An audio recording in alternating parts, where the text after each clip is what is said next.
പുറപ്പാട് പുസ്തകം അധ്യായം 23. തുല്യമായ നീതി. വ്യാജ വാർത്ത പ്രചരിപ്പിക്കരുത്. കള്ളസാക്ഷ്യം നൽകി കുറ്റക്കാരന് കൂട്ടുനിൽക്കരുത്. ഭൂരിപക്ഷത്തോട് ചേർന്ന് തിന്മ ചെയ്യരുത്. ഭൂരിപക്ഷത്തോട് ചേർന്ന് നീതിക്കെതിരായി കോടതിയിൽ സാക്ഷ്യം നിൽക്കരുത്. വ്യവഹാരത്തിൽ ദരിദ്രന് പ്രത്യേക പരിഗണന നൽകരുത്. ശത്രുവിൻ്റെ കാളയോ കഴുതയോ വഴിതെറ്റിപ്പോകുന്നത് കണ്ടാൽ അതിനെ അവന്റെ അടുക്കൽ തിരിച്ചെത്തിക്കണം. നിന്നെ വെറുക്കുന്നവന്റെ കഴുത ചുമടിന് കീഴെ വീണ് കിടക്കുന്നത് കണ്ടാൽ നീ കടന്നു പോകരുത്. അതിനെ എഴുന്നേൽപ്പിക്കാൻ അവനെ സഹായിക്കണം. വ്യവഹാരത്തിൽ ദരിദ്രന് നീതി നിഷേധിക്കരുത്. തെറ്റായ കുറ്റാരോപണത്തിൽ നിന്ന് ഒഴിഞ്ഞു നിൽക്കുക. നിഷ്കളങ്കരെയും നീതിമാന്മാരെയും വധിക്കരുത്. ദുഷ്ടനെ ഞാൻ വെറുതെ വിടുകയില്ല. കൈക്കൂലി വാങ്ങരുത്. അത് വിജ്ഞനെ അന്ധനാക്കുകയും നീതിമാനെ കള്ളം പറയാൻ പ്രേരിപ്പിക്കുകയും ചെയ്യുന്നു. നിങ്ങൾ പരദേശികളെ പീഡിപ്പിക്കരുത്.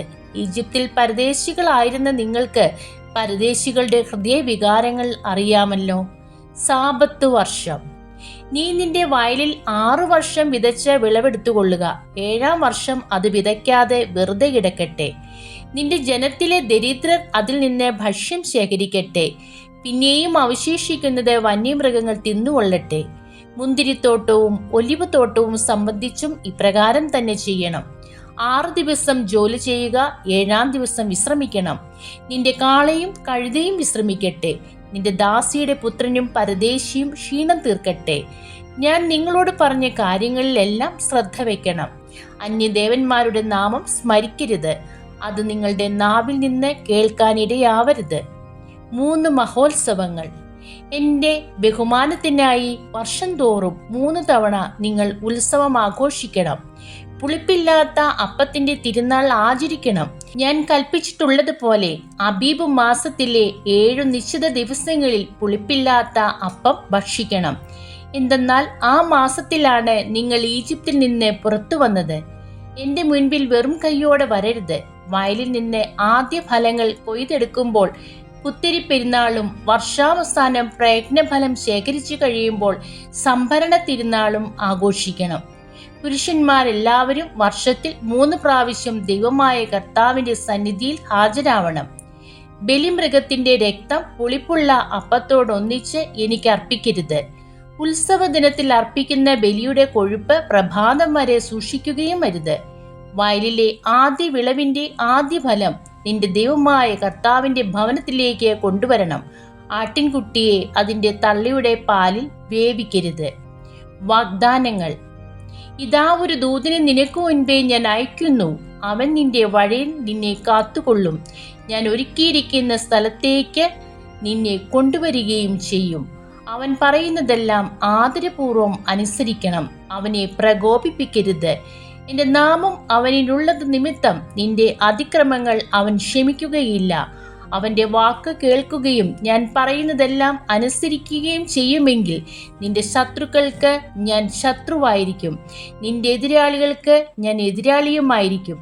എൻ്റെ ദൂതൻ നിനക്ക് മുൻപേ പോയി നിന്നെ അമോര്യർ, ഹിത്യർ, പെരീസ്യർ, കാനാന്യർ, ഹിവ്യർ, ജബൂസ്യർ എന്നിവരുടെ ഇടയിലേക്ക് നയിക്കും. അപ്പോൾ ഞാൻ അവരെ നിശേഷം നശിപ്പിക്കും. നീ അവരുടെ ദേവന്മാരെ കുമ്പിടുകയോ ആരാധിക്കുകയോ ചെയ്യരുത്. അവരുടെ ആചാരങ്ങൾ അനുകരിക്കരുത്. അവരുടെ ദേവന്മാരെ നശിപ്പിക്കുകയും ആരാധനാ സ്തംഭങ്ങൾ തകർക്കുകയും ചെയ്യണം. നിങ്ങളുടെ ദൈവമായ കർത്താവിനെ നിങ്ങൾ ആരാധിക്കണം. അപ്പോൾ ഞാൻ നിങ്ങളുടെ ഭക്ഷ്യവും പാനീയവും ആശീർവദിക്കും. നിങ്ങളുടെ ഇടയിൽ നിന്ന് രോഗം നിർമ്മാർജ്ജനം ചെയ്യും. ഗർഭഛിദ്രമോ വന്ധ്യതയോ നാട്ടിൽ ഉണ്ടാവുകയില്ല. നിനക്ക് ഞാൻ ദീർഘായുസ് തരും. നീ ചെന്നെത്തും മുൻപേ നിനക്ക് ഏറ്റുമുട്ടേണ്ടി വരുന്ന ജനങ്ങൾ എന്നെ ഭയപ്പെടുന്നതിന് ഞാൻ ഇടയാക്കും. അവരിൽ സംഭ്രമം ജനിപ്പിക്കും. നിന്റെ ശത്രുക്കൾ പിന്തിരിഞ്ഞോടും. നിനക്ക് മുൻപേ ഞാൻ കടന്നലുകളെ അയക്കും. അവ ഹിവ്യർ, കാനാന്യർ, ഹിത്യർ എന്നിവരെ നിന്റെ മുൻപിൽ നിന്ന് തുരുത്തും. എന്നാൽ 1 വർഷം കൊണ്ട് അവരെ നിന്റെ മുൻപിൽ നിന്ന് തുടച്ചു മാറ്റുകയില്ല. അങ്ങനെ ചെയ്താൽ നാട് വിജനമാവുകയും നിനക്ക് ഉപദ്രവകാരികളായ വന്യമൃഗങ്ങൾ പെരുകുകയും ചെയ്യും. നീ വർദ്ധിച്ച് നാട് കൈവശപ്പെടുത്തുന്നതനുസരിച്ച് അവരെ നിന്റെ മുൻപിൽ നിന്ന് ഞാൻ പുറന്തള്ളിക്കൊണ്ടിരിക്കും. നിന്റെ അതിർത്തികൾ ചെങ്കടൽ മുതൽ ഫിലിസ്ത്യ കടൽ വരെയും മരുഭൂമി മുതൽ യൂഫ്രട്ടീസ് നദികൾ വരെയുമായി ഞാൻ നിശ്ചയിക്കും. തദ്ദേശവാസികളെ ഞാൻ നിന്റെ കയ്യിൽ ഏൽപ്പിക്കും. നീ അവരെ നിന്റെ മുൻപിൽ നിന്ന് തുരത്തണം. അവരോടോ അവരുടെ ദേവന്മാരോടോ നീ ഉടമ്പടി ചെയ്യരുത്. അവർ നിന്റെ നാട്ടിൽ വസിച്ചുകൂടാ. വസിച്ചാൽ എനിക്കെതിരായി പാപം ചെയ്യാൻ അവർ നിന്നെ പ്രേരിപ്പിക്കും. നീ അവരുടെ ദേവന്മാരെ ആരാധിച്ചാൽ അത് നിനക്കൊരു കെണിയായിരിക്കുകയും ചെയ്യും. ദൈവമേ, സ്തുതി അങ്ങേക്ക് യോഗ്യമാകുന്നു.